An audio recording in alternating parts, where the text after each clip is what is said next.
একটা ভাইরাল ভিডিওতে দেখা যায় একটা পাথরের গায়ে ভগবানের নাম লিখে সেটা জলে ফেলছে আর অবিশ্বাস্যভাবে পাথরটা জলে ভাসছে। আমরা সবাই অবাক হয়ে ভাবছি পাথর কিভাবে জলে ভাসতে পারে। তাই আজকের ভিডিওতে জানবো এর পিছনের আসল সায়েন্স কি। আসলে তুমি যে পাথরটা ভিডিওতে দেখছো একে বলা হয় পিউমিক স্টোন, বাংলায় বললে ছিদ্রযুক্ত পাথর।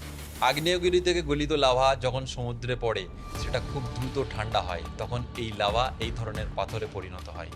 এই পাথরগুলোর ভিতরে স্পঞ্জের মতো হাজার হাজার ছোট ছোট ফাঁপা অংশ থাকে, আর এই ফাঁপা গর্তগুলোর ভিতরে বাতাস আটকে যায়।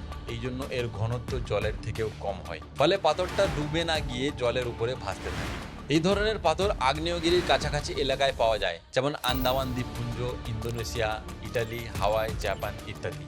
ভলক্যানো থেকে তৈরি বলে এই পাথরকে ভলক্যানিক পিউমিকও বলা হয়। এমনকি মাঝে মাঝে এই পাথর সাগরের উপর দিয়ে ভেসে ভেসে হাজার হাজার কিলোমিটার দূরেও পৌঁছে যায়।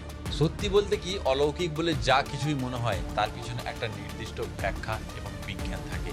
তবে একটা জিনিস ভুললে চলবে না, বিজ্ঞান আর ধর্ম একে অপরের শত্রু নয়। ধর্ম আমাদের শেখায় বিশ্বাস করতে, আর বিজ্ঞান শেখায় সেই বিশ্বাসকে প্রশ্ন করতে আর বুঝতে। আজ আমরা যদি এই ছোট ছোট বিজ্ঞানগুলোকে বুঝি, তাহলে হয়তো ধর্মের প্রকৃত সৌন্দর্যকে আরও গভীরভাবে অনুভব করতে পারবো। এরকমই আরও ইনফরমেটিভ ভিডিওর জন্য stay tuned with the Bong data.